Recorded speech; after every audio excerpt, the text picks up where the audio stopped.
Hey everyone, I'm Scott Raabe, ESAB Elite. I'm here to show you how to set up an oxy-fuel torch and set a neutral flame.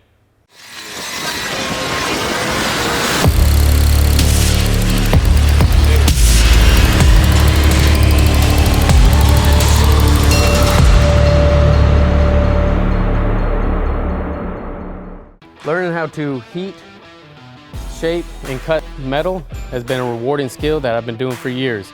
This oxy-fuel rig's been leak tested and is ready to go. Let's get started. The first thing you want to do is select the tip size based on the material thickness you plan to cut. To do that, refer to the tip chart provided by the torch manufacturer. The chart also provides proper gas flow settings for each size. In this case, I'll set the oxygen to a 25 to 30 psi. For acetylene, I'll set the flow rate at 4 psi. Now we're ready to light the torch and set a neutral flame. Open the fuel valve 1/8 of a turn and ignite the gas using a spark lighter. Opening the fuel valve until the smoke and soot disappear.